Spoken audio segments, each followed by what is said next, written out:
Nigeria was not always like this. There was a time when many Nigerians believed the future would be brighter, a time when the country had money, hope, and ambition. But somewhere along the way, everything changed. Prices began to rise, the naira began to fall, jobs disappeared, the middle class started collapsing, and hardship became normal. Many Nigerians today blame corruption, some blame leadership, but one major turning point is often forgotten. A policy introduced in the mid-1980s, a policy called the Structural Adjustment Program, or simply SAP. This is the untold story of the day Nigeria changed forever. This is the Untold Nigeria.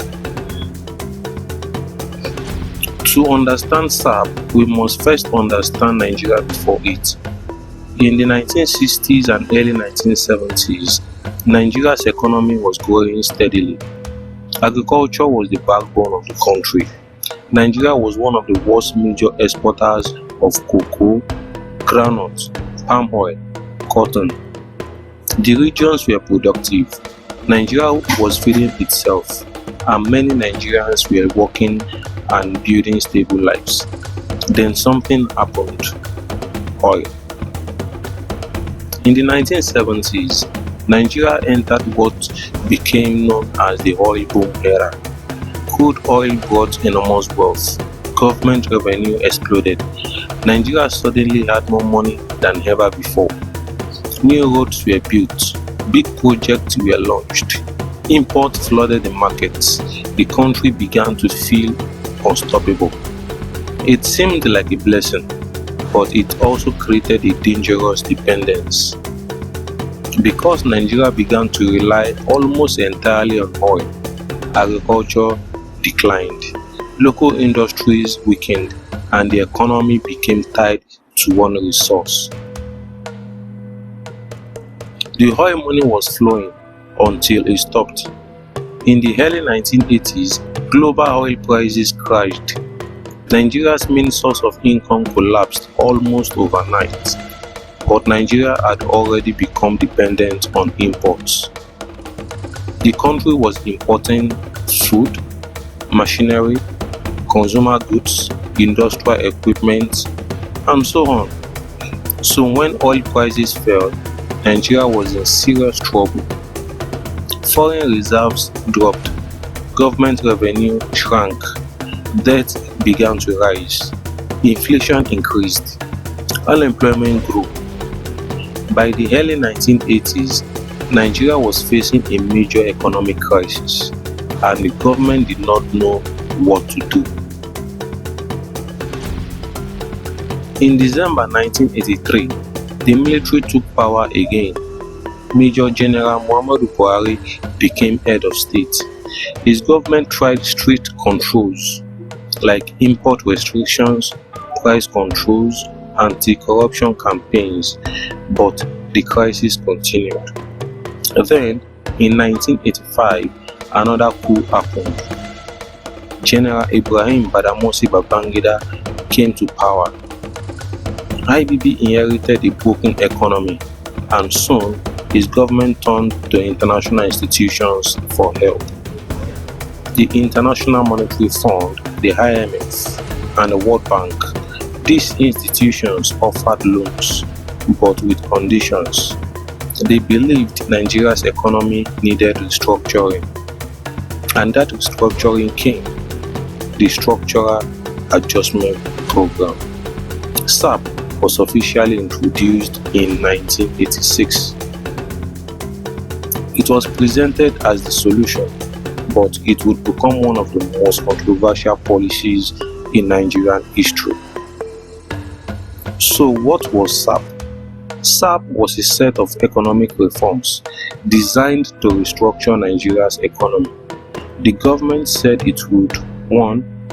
Reduce dependence on oil, encourage local production, attract foreign investment, fix the debt crisis.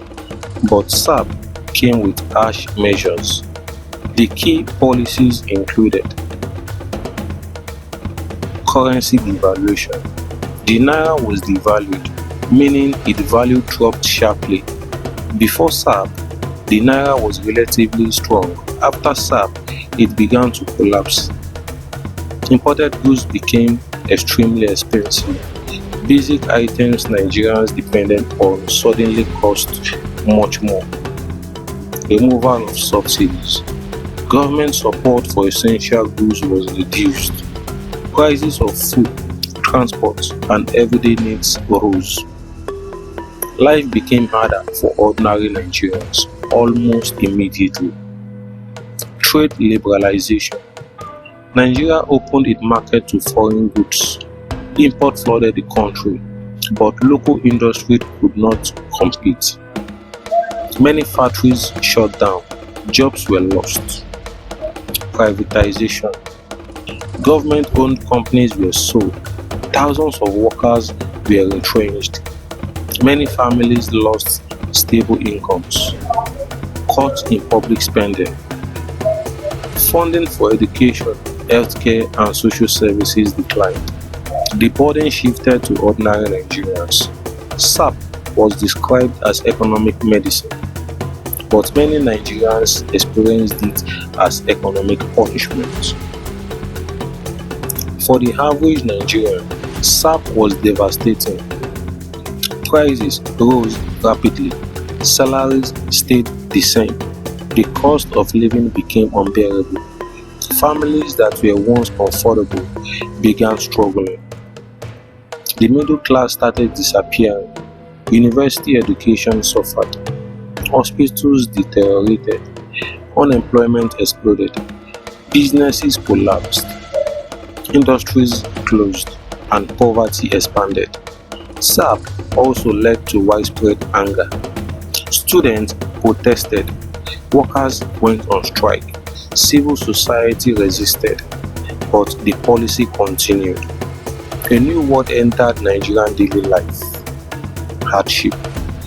SAP became a symbol of suffering, and many Nigerians believe the country never fully recovered. Supporters of SAP argue that Nigeria had no choice. They say the country was drowning in debt. They believe the reforms were needed, but critics argue that SAP destroyed more than it repaired. They believe Nigeria was pushed into policies that benefited foreign lenders more than Nigerians. They argue that SAP weakened the naira permanently, increased inequality, crippled local industries, deepened poverty, created long-term dependence, and even today, many of Nigeria's economic struggles trace back to that moment. SAP was not just a policy, it was a turning point, a moment when the Nigerian dream began to fade. Every story like this reminds us Nigeria is more than history, it is heritage. If you believe these stories deserve to be heard, don't just watch, be part of it. Subscribe, share, and let's bring the Untold Nigeria to light, one story at a time. This is the Untold Nigeria.